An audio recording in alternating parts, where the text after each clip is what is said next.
This is Aldous Huxley, a man haunted by a vision of hell on earth. A searing social critic, Mr. Huxley, 27 years ago, wrote Brave New World, a novel that predicted that someday the entire world would live under a frightful dictatorship.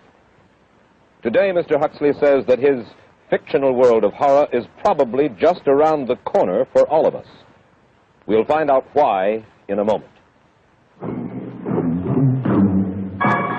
The Mike Wallace Interview, presented by the American Broadcasting Company in association with the Fund for the Republic, brings you a special television series discussing the problems of survival and freedom in America. Good evening. I'm Mike Wallace. Tonight's guest, Aldous Huxley, is a man of letters, as disturbing as he is distinguished.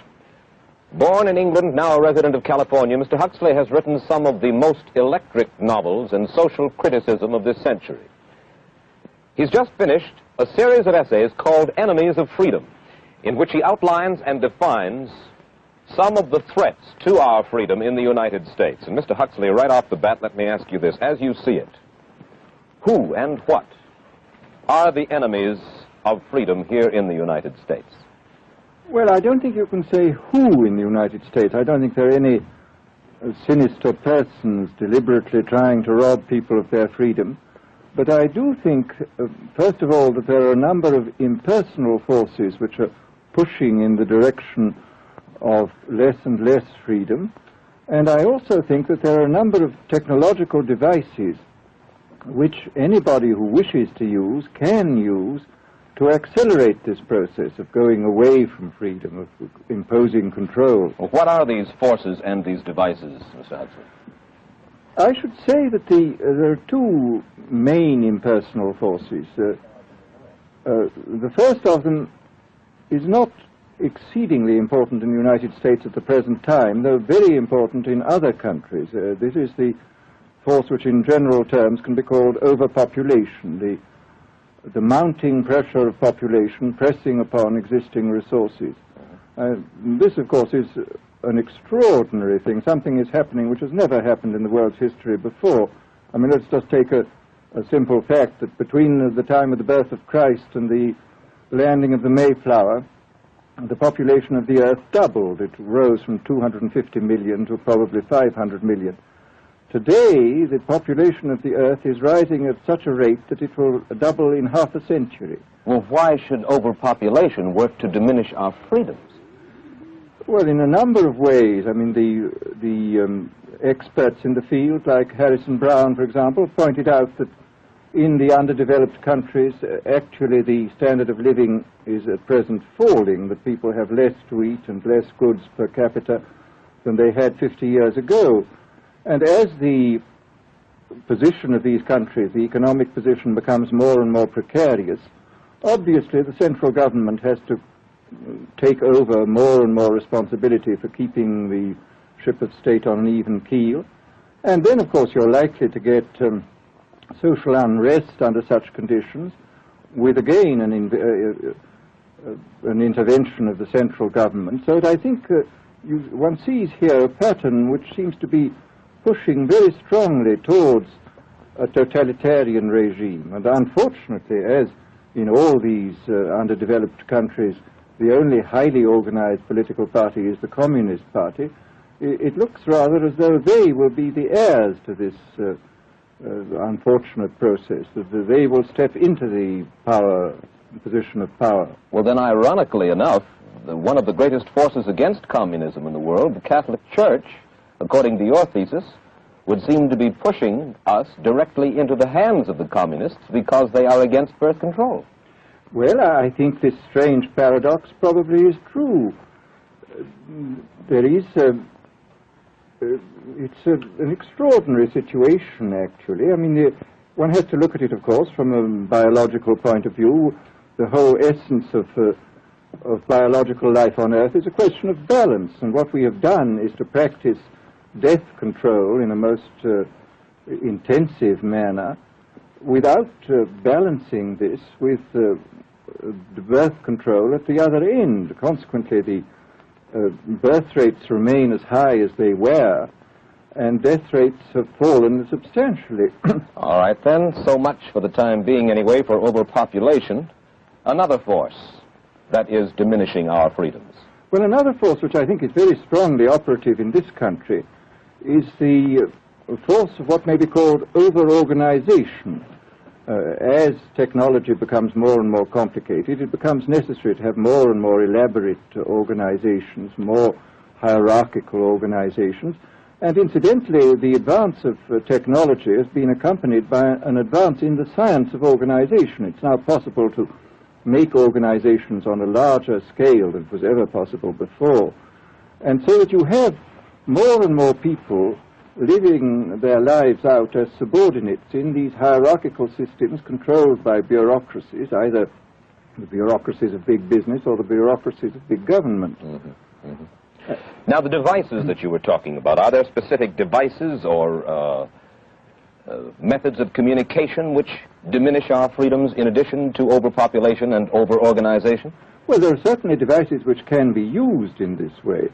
I mean, let us take, after all, a piece of very recent and very painful history is the propaganda used by Hitler, which was incredibly effective. I mean, what were Hitler's methods? Hitler used terror on the one kind, brute force on the one hand, but he also used a very efficient form of propaganda, which he was using every modern device at that time. He didn't have TV, but he had the radio, which he used to the fullest extent, and was able to impose his will on an immense mass of people. I mean, the Germans were a highly educated people.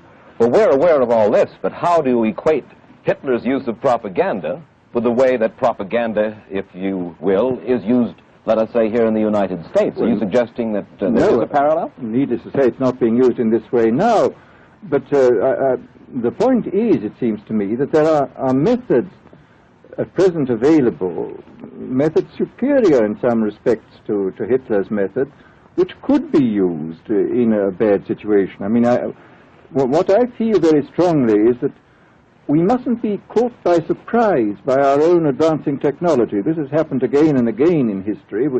Technology has advanced, and this changes social conditions, and suddenly people have found themselves in a situation which they didn't foresee and doing all sorts of things they didn't really want to do. Well, now, what do you mean? Do you mean that we develop our television, but we don't know how to use it correctly? Is that the point that you're making? Well, at present, the television, I think, is being used quite harmlessly. It's being used, I think, I would feel it's being used too much to distract everybody all the time. But, I mean, imagine, which must be the situation in all communist countries, where the television, where it exists, is always saying the same thing the whole time, is always driving along. It's not creating a wide front of distraction, it's creating a one-pointed drumming in of a single idea all the time. It's obviously an immensely powerful instrument. So you're talking about the potential misuse of the instrument. Exactly. We have, after all technology is in itself morally neutral. These are just powers which can either be used well or ill. It's the same thing with atomic energy. We can either use it to blow ourselves up, or we can use it as a substitute for the coal and the oil which are running out. You've even written about the use of drugs in this light. Well, now, this is a very interesting subject. I mean, in this book that you mentioned, this book of mine, Brave New World, I postulated a substance called soma, which was a very versatile drug. It would make people feel happy in small doses. It would make them see visions in medium doses, and it would send them to sleep in large doses.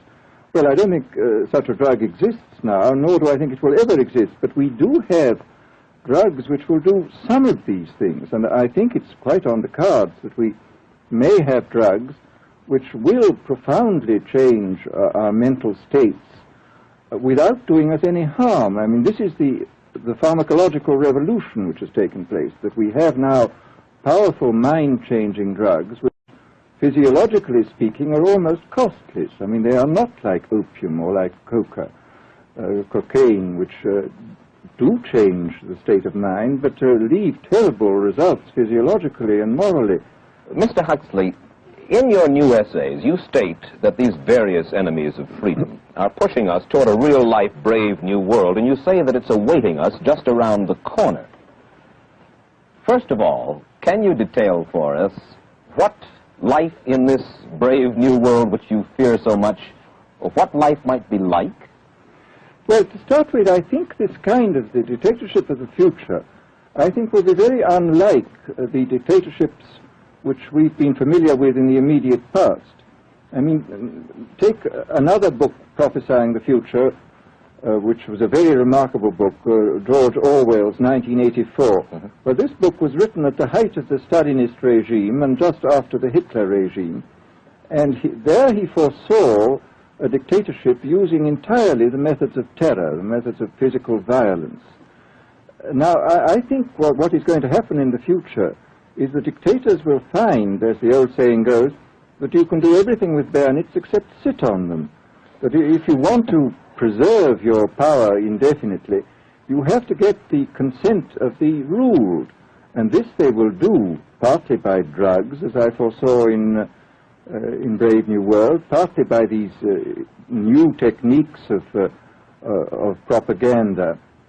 They will do it by bypassing the sort of rational side of man and appealing to his subconscious and his deeper emotions and his physiology even, and so making him actually love his slavery. I mean, I think this is the danger, that actually people may be in some ways happy under the new regime, but they will be happy in a situation where they oughtn't to be happy. But let me ask you this.